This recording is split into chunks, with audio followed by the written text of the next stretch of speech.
ஒருத்தருக்கு வரக்கூடிய நோய்கள்ங்கிறது அவங்களுடைய கர்மாப்படி, அவங்களுடைய முன் ஜென்ம கர்மாப்படி தான் அவங்களுக்கு அந்த நோய்கள்ங்கிறது வருது. அது அதுக்குண்டான தீர்வை நோக்கி ஓடும்பொழுது நிறைய மருத்துவம் பார்த்து அவங்களுக்கு அது குணமாகாமல் அந்த நோயினால் அவதிப்பட்டுட்டே இருப்பாங்க. நீண்ட நாட்களாக வருஷக்கணக்காக ஸ்கின் டிசீஸ் ஆகட்டும், அல்லது தலைவலி, சைனஸ் இந்த மாதிரி ஆகட்டும், இல்லை வேறு சில ப்ராப்ளம் ஆகட்டும், எல்லாமே வந்து தீர்வு கிடைக்காம வேறு டாக்டர்கிட்ட மாற்றி மாற்றி ட்ரீட்மெண்ட் பார்த்து கூட அவங்களுக்கு அதுக்குண்டான தீர்வு கிடைக்காமே இருக்கும்.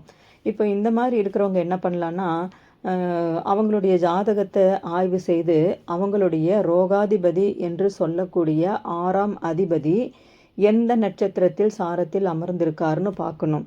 அதாவது இப்போ இப்போ ரோகிணி, அஸ்தம், திருவோணம் இந்த 3 நட்சத்திரங்களும் வந்து சந்திரனுடைய நட்சத்திரங்கள். இந்த சந்திரனின் நட்சத்திரத்தில் உங்களுடைய ரோகாதிபதி அமர்ந்திருந்தார்னா உங்களுக்கு ஹோமியோபதி போன்ற மருந்துகளால் தான் உங்களுக்கு தீர்வு கிடைக்கும்.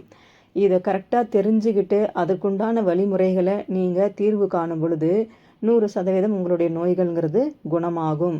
அது இல்லாமல் நம்ம வேறு முறைகளில் ட்ரீட்மெண்ட் எடுத்துகிட்டு வரும்பொழுது பணம் விரயமாகிறதும் நாட்கள் விரயமாகிறதும் அதனால் மன உளைச்சலும் தான் உங்களுக்கு வருமே தவிர அதற்குண்டான தீர்வுகள்ங்கிறது கிடைக்காது. அதனால் சந்திரனின் நட்சத்திர சாரத்தில் உங்களுடைய ரோகாதிபதி இருந்தார்னா நீங்கள் டைரெக்டாக ஹோமியோபதி ட்ரீட்மெண்ட் எடுத்துக்கிறது ரொம்பவே நல்லது.